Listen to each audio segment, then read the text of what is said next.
She said that American soccer fans, most of them aren't smart. They don't know the game. They don't understand. Gio. That guy Gazpacho. Sports can take a lame gorilla, okay? Advice, did you know that Arsenal died? These got me buzzing. Up the Toffees. It's hard to up them anyway. I'm gonna comment on that. Welcome back to Footy with the boys. What an episode we have today. A whole lot of US men's national team stuff, a whole lot of stuff coming out of Manchester, the city, and of course a little El Clasico happened this weekend as well. We'll get you well acquainted with the upcoming games as well as recapping Arsenal and Everton's games this weekend. Let's start with the big news from Manchester. Of course, the largest headline is that our bald man Erik Ten Hag is no longer with us. Let's all take a moment. I've worn my Jisung Park jersey in memoriam of Erik Ten Hag and Manchester United. Their glory days of being in 14th place in the Premier League table may just be behind them. Erik Ten Hag, you were not a real one. Not at all. Boys, who do you think takes over here? And is this absolutely planned out that they release this on Ballon d'Or Day? Because that would also take some headlines away from their shit show they got going on over there, Mike.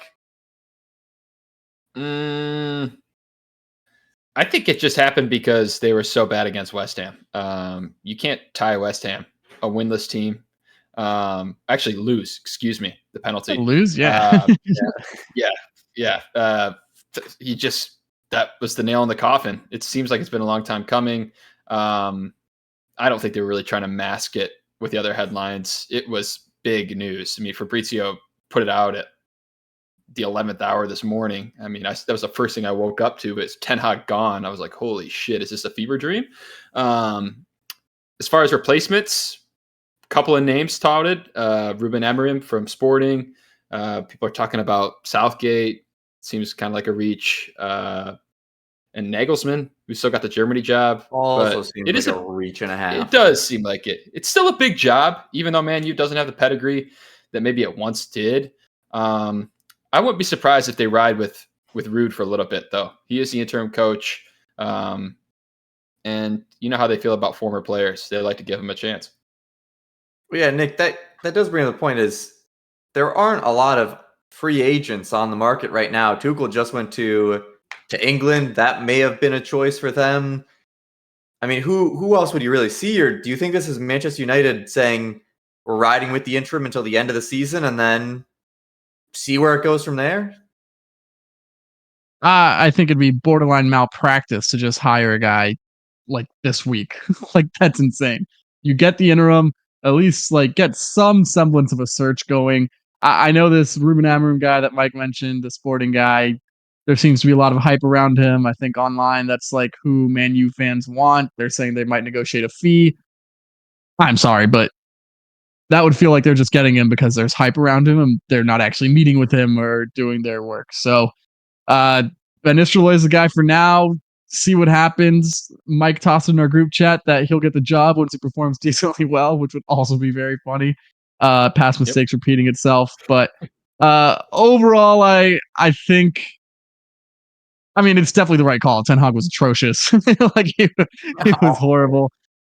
It was nice for us to make fun of him, but also kind of happy he's gone. Like, it got a little boring just saying the same thing over and over again about Ten Hag. So I think it's borderline positive for everyone, even if it means that there's the slightest crack of daylight if you're a Man U fan.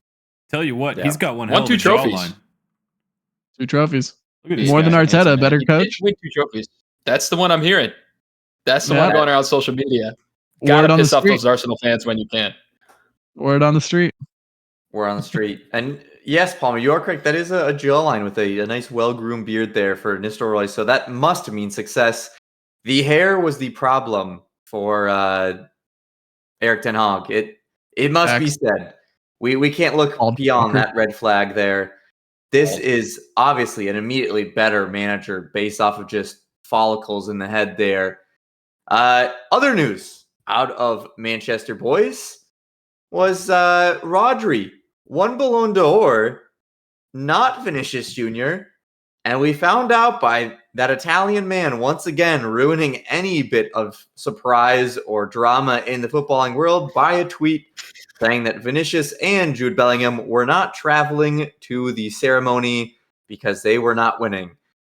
Who does that leave? Rodri. So not just transfers, not just contracts, not just renewals. It is just everything that Fabrizio Romano ruins all suspense on.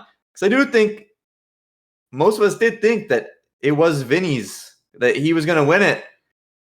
Mike, what do you make of Vinny not getting it here, Rodri getting it, and all the circus of Fabrizio Romano breaking every news on the ceremony? I don't feel one way or another about who won it. I think they both had, equal grab at it, essentially.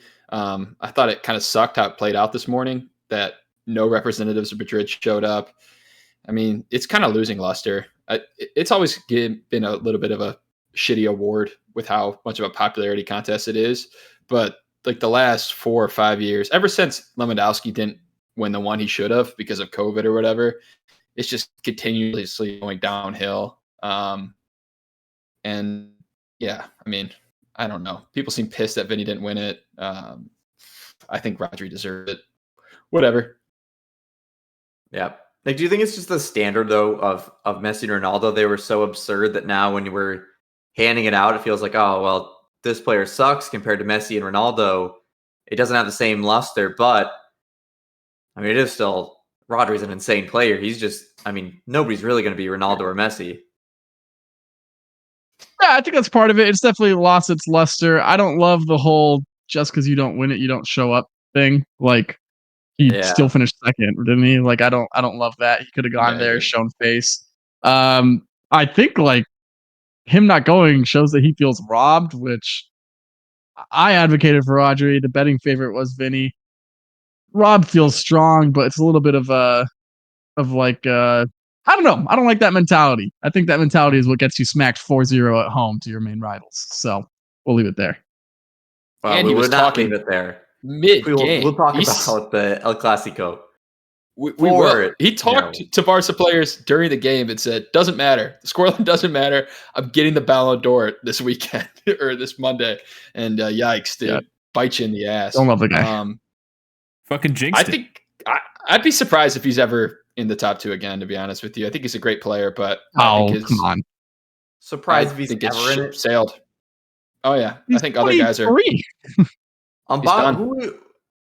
Mbappe shit in the bed at Real Madrid. Jude Bellingham hasn't scored a goal this season, I don't think. Rodri's injured. I mean, all the other main contenders are kind of getting out. Certain Copa trophy winner. I think he might have something to say. Yeah, and he scored a goal this weekend.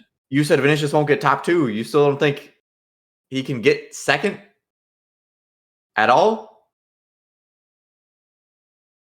Exactly. Shut the hell up. Keeps him out.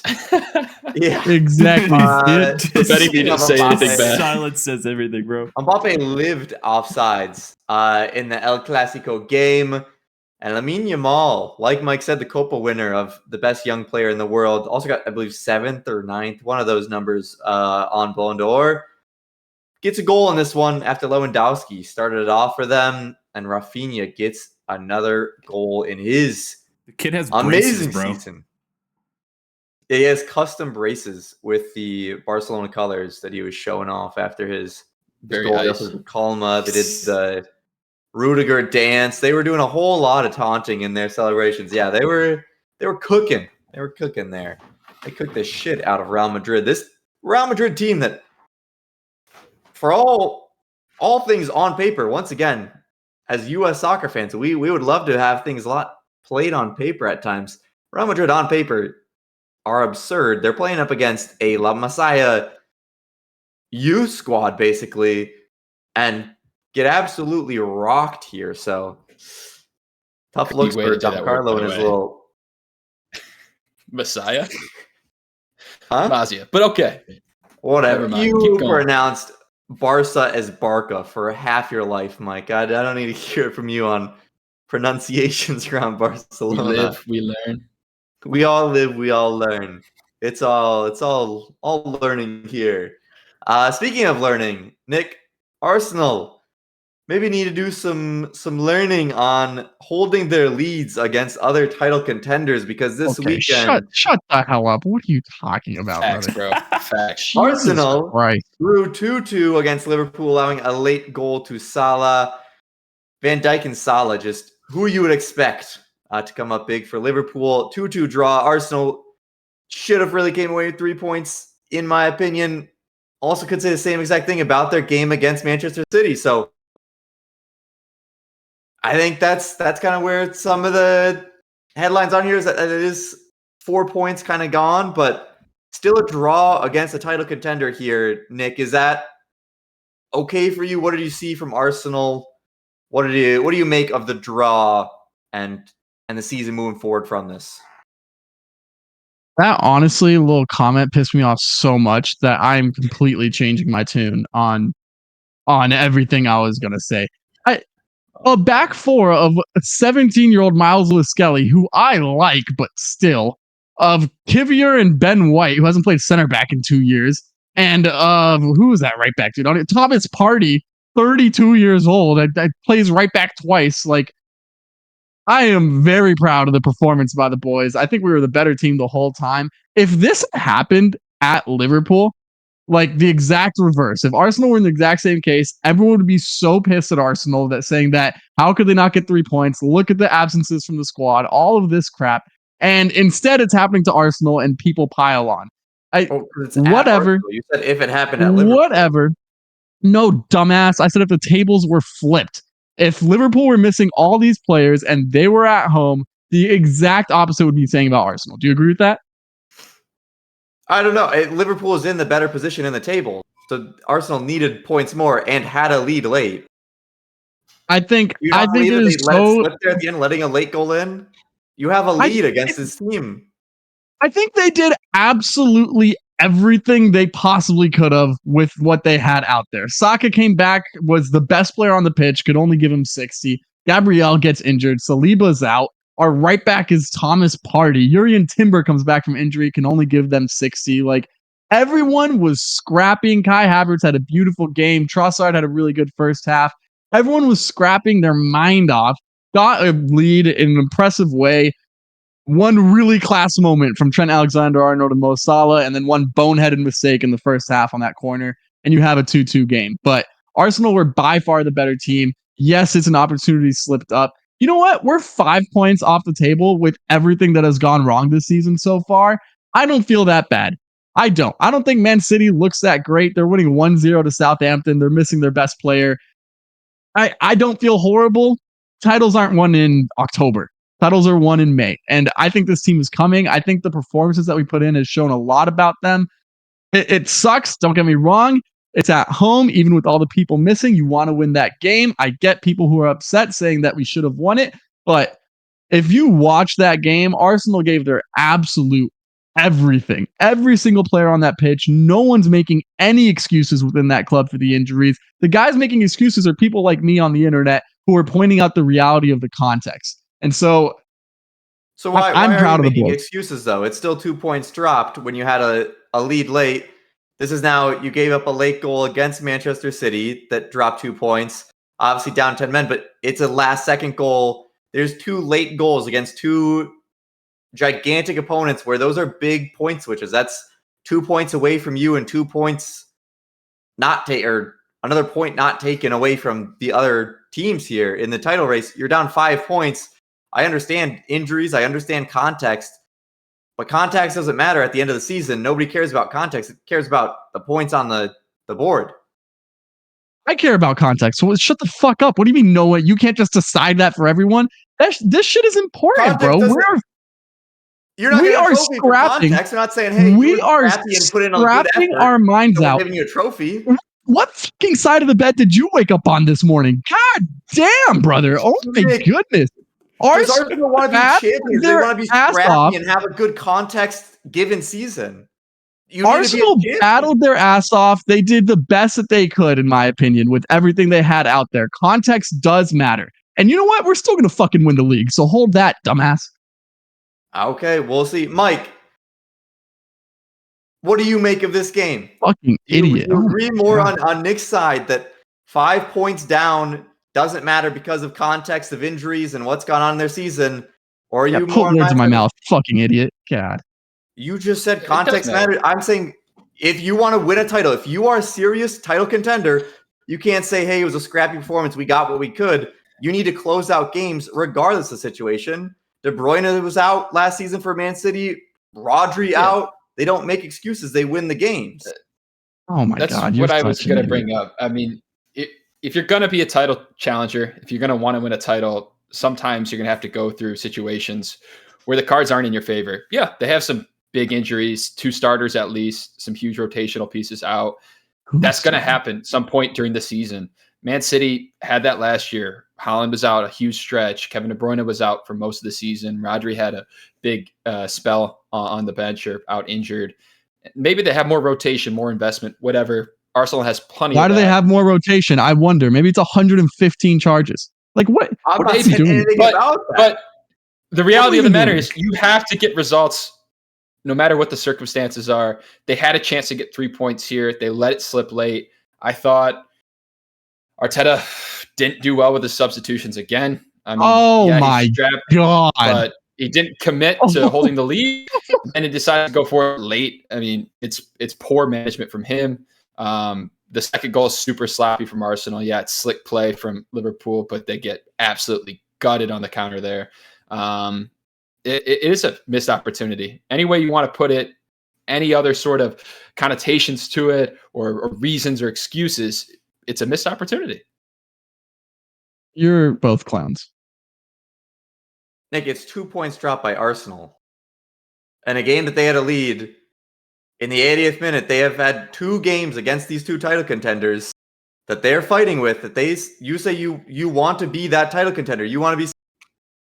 Context doesn't matter when you're winning a trophy or not. These are still drop points. Or do you see it completely Sure, differently? in the long season, context doesn't matter, but within the one game that we were talking about, context does matter. Within the Man City game, context does matter. Context matters on any single given game. Okay. So, yes, you just said there's a long season. Guess what? We're not that far behind. A game and a half with everything still left to play for. You're acting like it's fucking lost right here. Like, relax, and you know what? It's going to I'm be not saying okay. that. It's No, a you 5-point are. gap The to way me. you're acting not. is you. You said in the preview of this game that this was almost a must-win, that Man City with a 5-point gap, you already feel that feeling of Aston Villa last season where you feel it somewhat slipping, that Man City is going to run away, that they have a big control. And you're saying that dropping 2 points here by a late goal by Salah is not something to really look down on? Have I once said that I am super fucking happy we dropped points? No, I am saying that Arsenal You're saying fought. it's the best you can do? Oh my God, the players played their ass off, bro. They were incredible. What do you want me to say? It's a disappointing result. It's not a good result to have this. And Okay, congratulations. We didn't win. Great analysis, idiot. What are you talking about? Yes. You want to talk about this game? Here's what happened in this game. We played better than them, and at the end, everything gave out. Great. We dropped 2 points. Are you happy now? Yes, that is the Okay, context great. of the game. It Yeah, has never mind. big Next time I repercussions. won't talk about the game at all. I'll just say we dropped points and we could keep it fucking moving. Listen, you can talk about the game and give context, but when I ask about the greater scope of the league and how far it hurts Arsenal and has a trend of them because you letting also games started in. it. By the way, you also started it by saying that Arsenal have no mentality and they dropped points because of a late I lead said they again. have no mentality. I said they let That is another late exactly what goal you in. said. You said Arsenal have to learn to like beat games. Dude, they gave They learned to everything finish they these could. games. You're You don't think- ridiculous. Nick, Put if that- they want put that to win a back forward. title, you can't constantly allow goals after the 80th minute to Con- your biggest rivals. Oh my God. Constantly allow goals. Look at the 2 situations that happened had a and good look game. why it happened. Look why it happened, dumbass. Yes. 10-man Arsenal, and then a back four that would never play for us in preseason. What are you talking about? But it still happened, Nick. You can't do that Yeah, if you're but going to you're win. saying it's It's a constantly results-based happening. business. In what world is it constantly happening? It's 2 games with 2 very extenuating circumstances.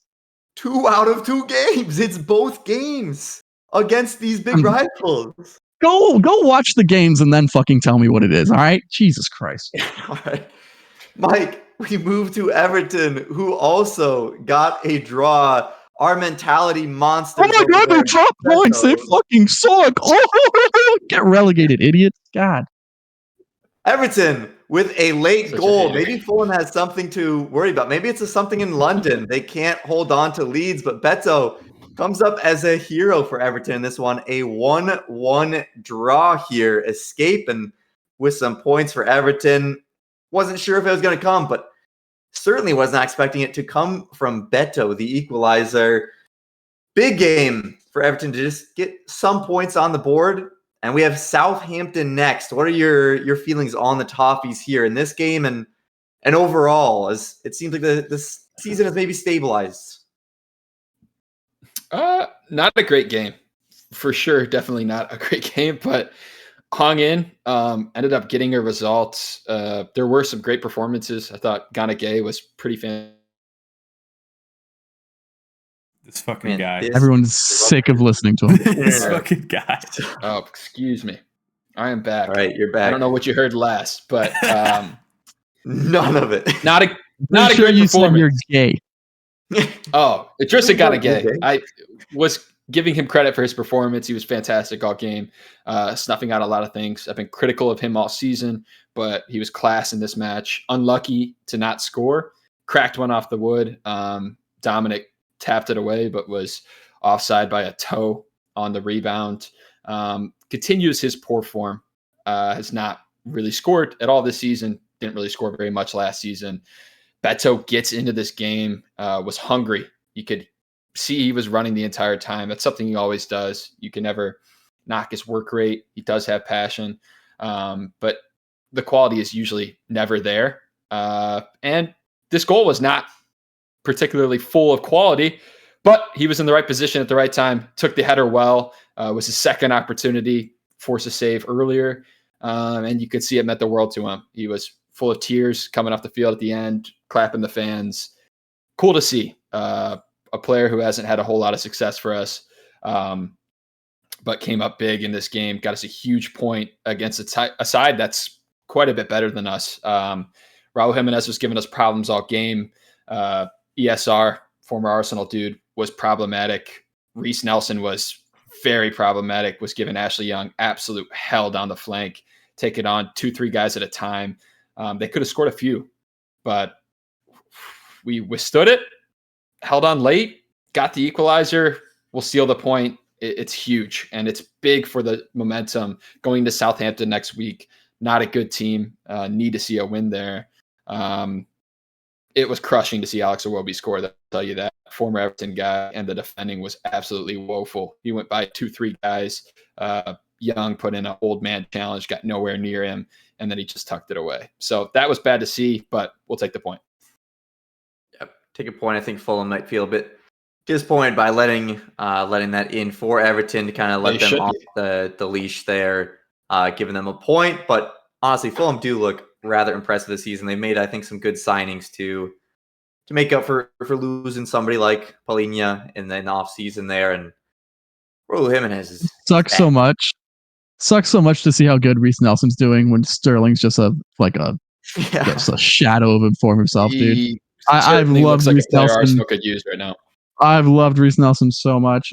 And it sucks too, because now would have been the perfect time with all the injuries for him to get a little bit of shine. But It really would I have. mean, same as like almost ESR. You'd like him as No, an he's option as still- well. he still wouldn't have started ESR.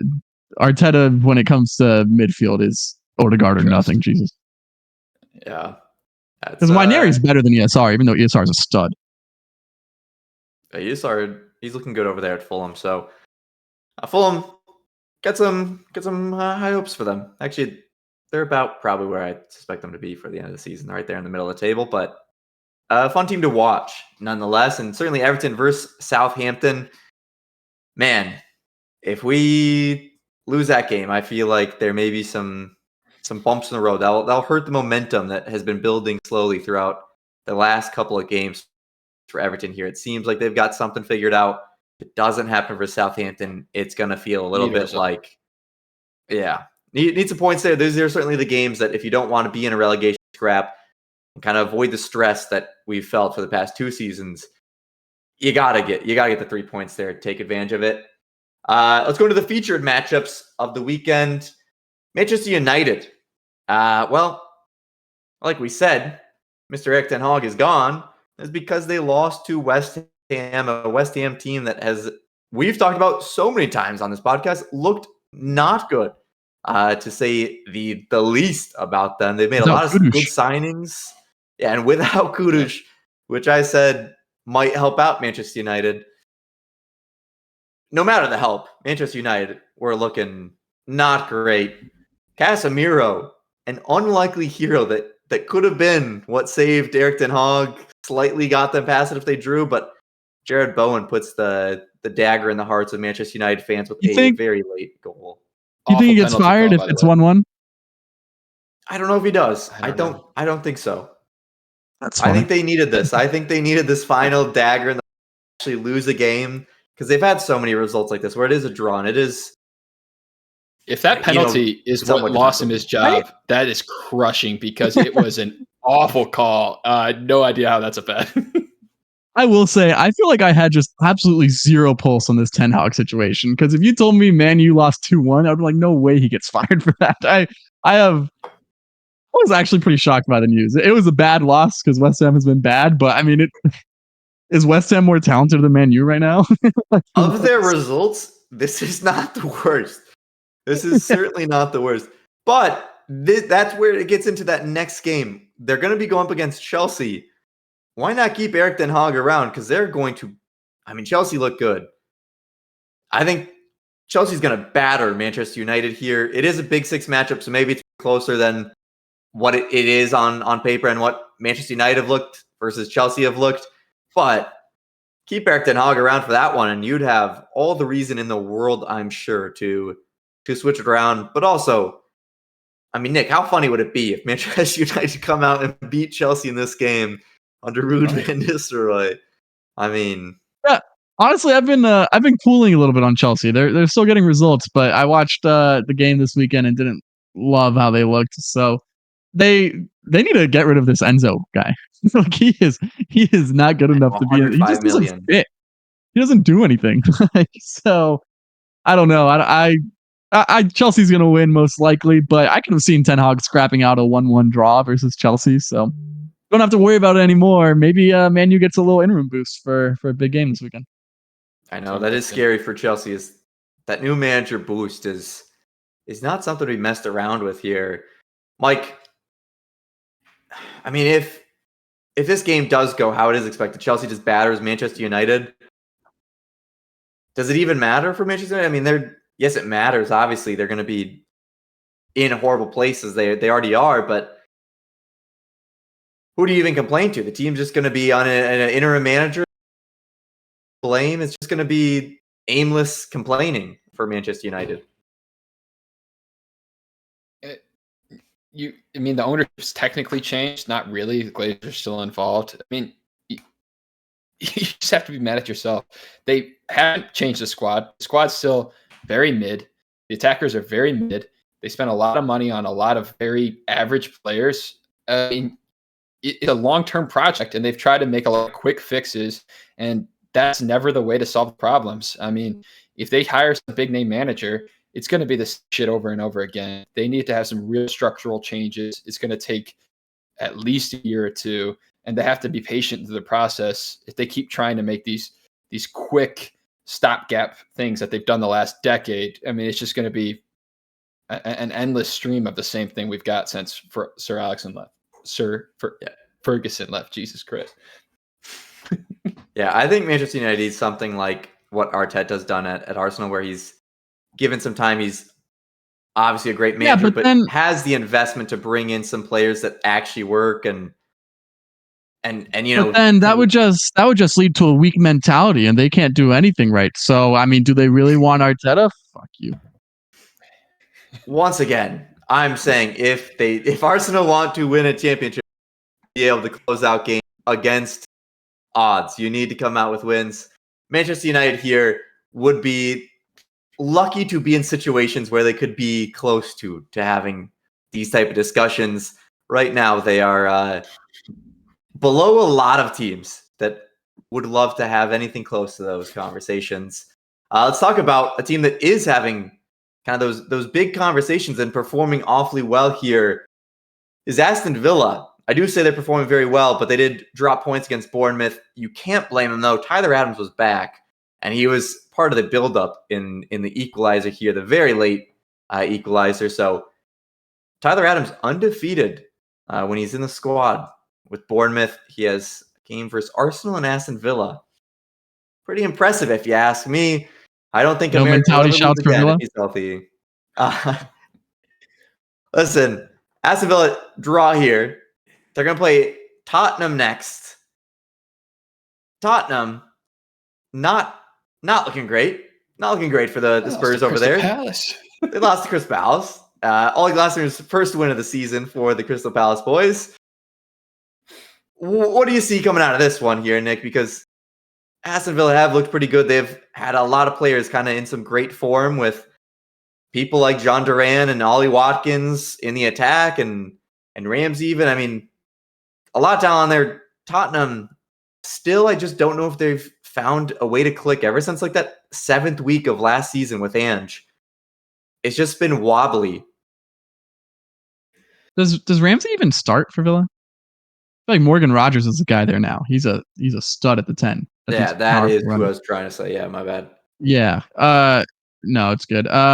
Yeah, big game. Where is this? Is this at Tottenham or is it at Villa? Do we know? Can you scroll down, Power? At Tottenham. At Tottenham? Hotspur. Oh, yeah. That's going to be a good game. That might be game of the week next week. That's going to be a fun one. You're right, because Tottenham looks bad. They have not looked very good. Talk about, if we're actually going to be talking about mentality issues, you might want to point some fingers at the North London neighbors over there. There's been a finger pointed there for 30 years. Yeah, for quite some time. So I expect Villa to win this game, if I'm being honest. They look like a team that, can't win a league, but can beat any team on any given day, is I think how I would describe them, including Man City and Arsenal or Liverpool. And after, some big drop points there, like tragically, last kick of the game at the end of the game, I think they're going to be just wired in for this away day. Being at home should theoretically help Tottenham, but I think Villa's just a better side, and I'm just lost to Palace. that is a bad look. So I don't think it's too out of pocket to say Villa can get 3 points away from home. No, I think that might be. Can you scroll down slightly for that win probability? Let's see what. Okay, so they are still favoring Tottenham quite a bit. I would imagine Aston Villa have, in my mind, a very good shot at that, especially Tottenham coming in off of poor results in Aston Villa. Yes, I know the draw against Bournemouth, but obviously they're playing well throughout the season here. By the way, sorry, really quickly, did you guys see the Van de Ven shirt pullback? I did not know. No, okay, sorry. Same thing that happened to Saliba last week. No red card, except like it was right outside the 18. It was nuts. Nice. What a guy that Van de Ven. He's too fast. He's so fast. He's faster though. Faster. Wasn't there. He's so fast though. Fast. Penate, dude. He does not get enough credit for just having burners. He constantly paces Martinelli whenever we play. Nuts. He's I think, generally underrated center back in general. It's a beast. He's also paired with Virgil van Dijk, so obviously some headlines are going to be going his way and Mr. Orr himself. But yeah, Aston Villa, I think, very, very likely to get a job done here. Mike, do you think Aston Villa's in kind of their own grouping right now in the Premier League, or is Chelsea in with them in that kind of non-top 3 area, or are they separate there? Yeah, own grouping is probably the way to put it. It's the top 3 or a cut above, and then Villa.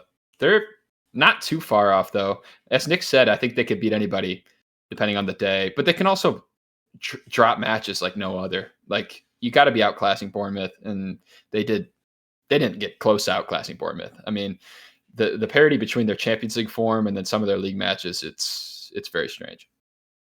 For what it's worth, I would still put Chelsea in that grouping, and I think Tottenham is closer to that group than they are to like the Brightons and the Nottinghams. They're just in a really bad run of form right now.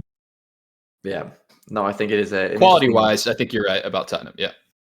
Yeah. I mean, I think by the end of the season, when things are averaging out, Tottenham will make their way up past a Nottingham Forest and perhaps a Brighton, which does lead us into the rest of the rundown here. The start with Liverpool, and they will be facing off against Brighton. So maybe some tough sledding here. Just got a draw against Wolves for Brighton. Now they go in a game against Liverpool. Never easy there.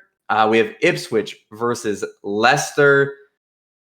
Toss-up game. Both those teams absolutely need some points. Can we mention that Mike jinxed the fuck out of Ipswich this weekend?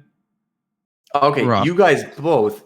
Let's run through the timeline here. You guys are both texting back and forth. I wanted to jinx them. Oh, yeah, because you're an asshole. Your jinxing are powerful. Sorry, brother.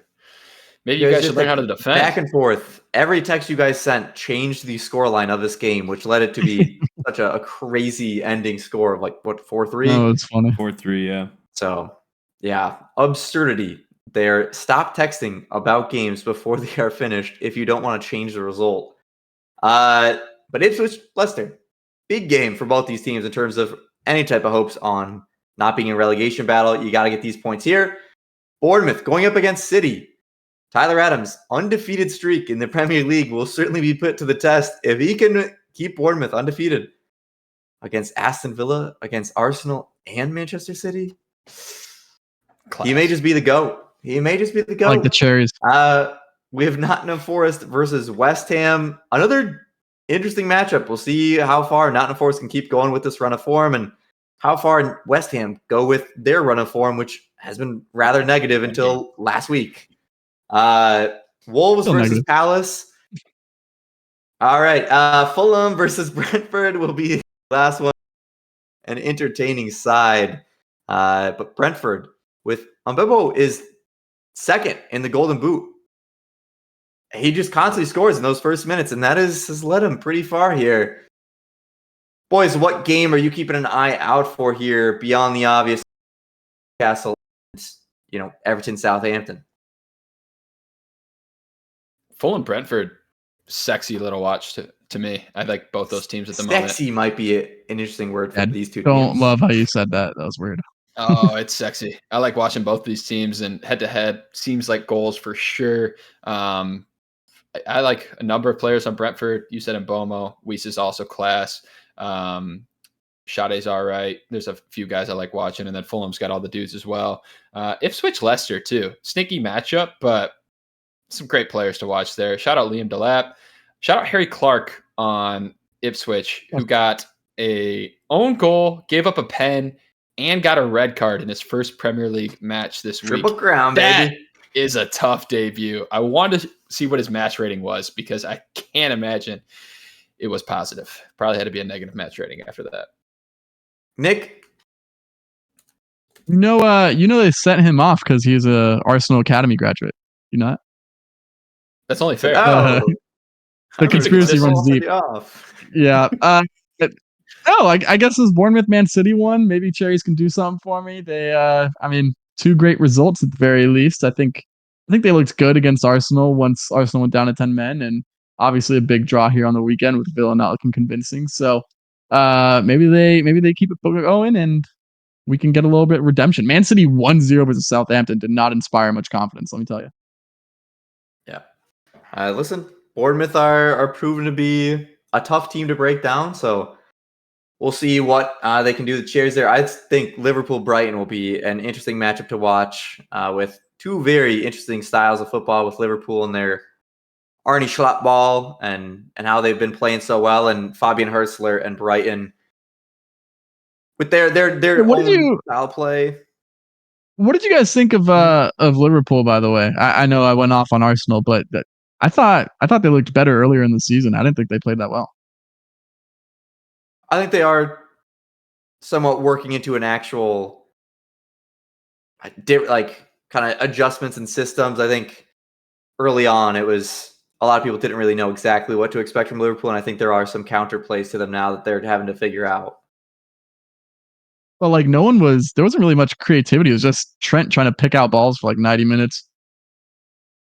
That's all you need, baby. I mean, I thought the Curtis Jones start was interesting. He obviously played a good game 2 weeks ago, so I understood getting the start over Szoboszlai, but I think Szoboszlai is just a much more creative player, better on the ball. I thought Andrew Robertson, I think, dude, he's maybe going to lose that starting spot. He is looking washed. He got done by Saka, sat down. You could say what you want about the goalkeeping. To be fair, it is Saka. Robertson got. I also think. Yeah, but. You see it every weekend. Saka gets doubled or triple teamed, and to put Robertson on an island on him like he's prime Andy Robertson was an interesting call. True. There are reports of some interest in Jedi Robinson there, so he's on the wrong side. We'll see what happens. So it's fair. Yeah. Speaking of Jedi Robinson, let's get into the U.S. men's national team corner, where there was a shit ton of things happening. We start in Italy with Bologna being too scared to play Milan. It was supposed to be super rainy and maybe some flooding for their game, and so they preemptively postponed their game against Milan. A lot of people were upset about this because Milan also suggested and proposed playing in an indoor stadium and a behind closed doors match that would have fixed this problem so they don't have to deal with the rain. Bologna said no to that. They don't want to do it. And when it came to that day, the rain wasn't that crazy. As people on Twitter, I obviously was not there, but people were saying they absolutely could have played through it. It is nothing crazy. Boys, I mean, it's pretty obvious, though, at this point. They're just scared of Christian Pulisic, the Ballon d'Or favorite, right, Mike? Yeah, they're terrified. We need a chant. Pulisic is on fire. Your defense is terrified. As they say, Pulisic, now his next game will be up against Napoli and Antonio Conte's league-leading side there. Speaking of some heavy hitters in Serie A in Italy, McKennie and Weah got the start for Juventus up against Inter Milan. It was the first time in 4 years that Inter Milan let up 4 goals, and in large part to the Americans, as McKennie got 2 assists. First one was actually very nice. Second one was really all Yildiz. He just passed it over, and he went on a dribble run and a beautiful finish. But it's an assist no matter what, baby. And then Tim Weah getting on the score sheet as well to make it 2-1. 4-4 draw. We like that. Big result there for both McKennie and Weah in that one. Moving to our striker position, we had a Haji Wright getting on the score sheet with a game-winning goal to win 3-2 for Coventry. And Ricardo Pepi getting a start for PSV, a rare start for PSV. And he gets a hat-trick brace. It was considered a hat trick until they went back in the score sheets and saw that took a deflection off of a shoe that is the reason it went in. Whatever. I give him the hat trick. But what is somewhat important to note is that he's now tied for the lead for the team leader in goals. The young, leave the game before the game leaves you, buddy. It's time for Pepi to start. I did see that a lot of Dutch outlets are saying that Pepi should start. Pepi should be their guy now. He scored the same amount of goals in like a fifth of the time. So that isn't the greatest stat for Mr. De Jong there, the captain. But certainly will heat up some competition there. And also with our strikers, Florian Balogun, who we thought was going to be out for like 2 months, is back in training.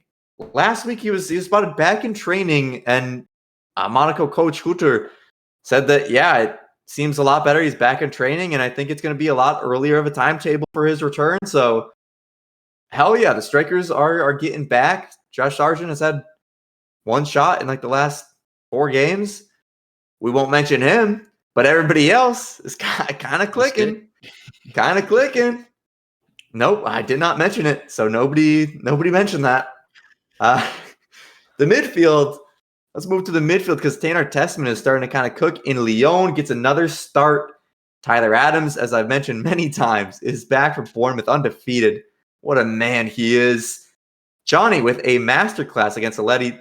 There is a lot of comps going around of that game, and holy shit, he looks good as hell. Just insane amount of tackles. Can he bring it to the US and Pochettino? That's what we kind of need to wait to see. And boys, there's been some discussion because Malik Tillman in their Champions League game started at the number 6 versus PSG, and it was looking awfully good there. A lot of tackles, a lot of interceptions with his long frame. Got a goal in the weekend, but that 6th performance. Continue. No pause. Full resume. It's a long man. But at the 6, his work rate. His work rate is looking like it's picked up a bit. He's getting into a lot of tackles there. Is there a chance we see maybe McKennie, where he was playing for Juventus, got his 2 assists at that 10 position, that more advanced position, and see maybe Tillman drop back to a pivot spot, to a little bit more defensive role spot where he looks like he's exceeding and doing very well for PSV in the past couple of games. Very, very well against PSG in Champions League. Can't overlook that. Mike, you're nodding your head to yes. You love it. Get the hell out of here. No. Tillman doesn't deserve to be anywhere near the midfield at the moment. McKennie at 10, I could see. Tillman anywhere other than left bench. No, thank you. Yeah, I think Musa and Adams would be MMA. Bring it back if Reyna's not available. But I'll say he's been looking at the 6. Maybe the 10 was just not his position. Maybe us putting up that high. He needs to be back to cook. He needs to be in the back of the kitchen. He's playing in the Eredivisie. Special sauce. Yeah, I think I've decided that Eredivisie is the worst league in the world. It was in the Champions League against PSG. There's no way that they put up all these stats all the time for PSV and then look as bad as they do for the U.S. men's national team. So I'm pumping the brakes on Tillman and Pepe. Yeah, I do think that there are like a laundry list of players that need to start showing it for the U.S. side, whether that be the system that was previously in place or just who they are at an international level. We will certainly find out. Defenders updates. CCV back. Woo! That will surely do something crazy. And then some more final positive news. Cole Campbell making his debut for Borussia Dortmund. Another young American getting on the pitch for Dortmund. Sad thing here of this positive is that Cole Campbell now has more minutes on the season for Borussia Dortmund than Gio Reyna. Gio Reyna with the 9 minutes before he then got injured with the US. And then Cole Campbell here with 10 minutes off the bench for Borussia Dortmund in a game that they were losing 2-1. So they still did need attacking. It wasn't a throwaway game. So potentially some trust being thrown into the young player here. If you want to know a little bit more about him, he's been likened in Germany to a Leroy Sané type of player, direct, fast. He did lose an that Icelandic game, American. Yes, they did. That 2-1. Yeah, they lost. That's what I'm saying. Yeah. They needed a goal. They didn't get one, though. Now, how could they lose with Leroy Sané coming off the bench? That's crazy. Oh my! He is the player profile of Leroy Sané, of a fast, direct winger. All right, yeah. You guys just hate on a young American. I'll tell you, they said the same shit about Serginho Dest when I was saying he was going to be the next guy, and the way Palmer sounded before this pod, he's not hating on the young Americans. Fucking pause. Wait a minute. Palmer said, "Wait, this is on the record." Respect. Whatever the opposite of hating is, I think that's what Palmer was doing. Not respect, Mike. Please. Mike is delved into Palmer's side. Listen, let's get to the lock of the side. It's going off the rails. Palmer, we're leaving you with your own thoughts on all this.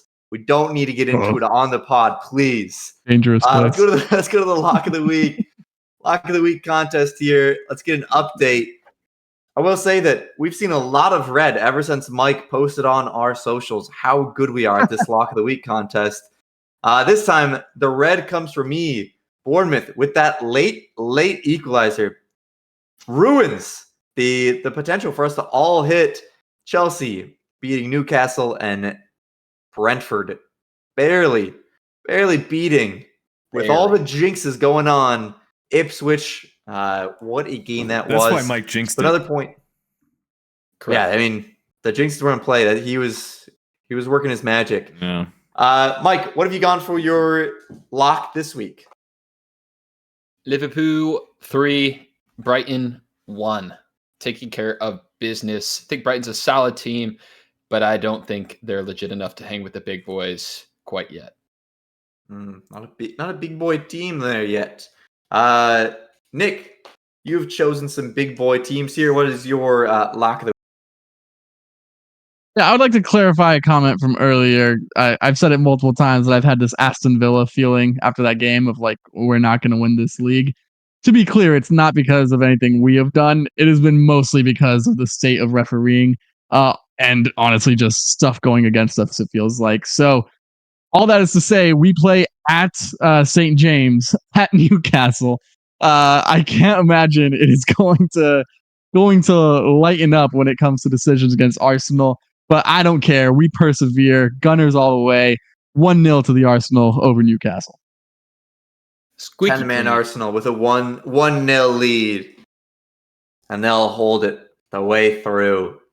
I've gone with Manchester City. The Ballon d'Or winner. His aura will be there with the trophy. And they will win 2-0 versus the Cherries. Tyler Adams understands how important the Lock of the Week contest is, and he'll throw me a bone on this one, I think. But gonna need some help here because I am down. If we can check the scores here, total down 2 points to both Mike and Nick here. Tightly contested there at the top for Mike and Nick to see who's gonna take it here early on. 10 weeks in here, boys. Mike, final thoughts after a chunker of an episode here we got. Still only 1 green on the Lock of the Week so far this season. We need to figure that out. That's a little disappointing. Through 9 weeks, not great. It is hard to get the green. I do know this. Picking against Southampton is usually a good way to do that. Probably won't ever be able to do that again, unfortunately. Everton, take care of business this week. Beto maybe in the starting lineup. Maybe he's earned it. We'll see. All the luck to him if he does get that start. I will be cheering. Don't give me a reason to start hating you again. Up the Coolers. Up Barcelona. MLS playoffs. Wow. God. Exhilarating. Wow. Stop talking. Nick, what would you like to say about MLS playoffs, or maybe the reports that Bruce Arena is coming to San Jose Earthquake? I haven't listened to a San Jose Earthquakes report since like week 3, brother. Listen, up the Gunners. That's all we got to say. Big game this weekend. We bounce back. Bumbleclad, Starboy Saka, Bumbleclad, Starboy Beto. They both shine this weekend. Shooting across the sky. Everton win. Arsenal win. You heard it here first. Till next time, peace. Footy with the boys.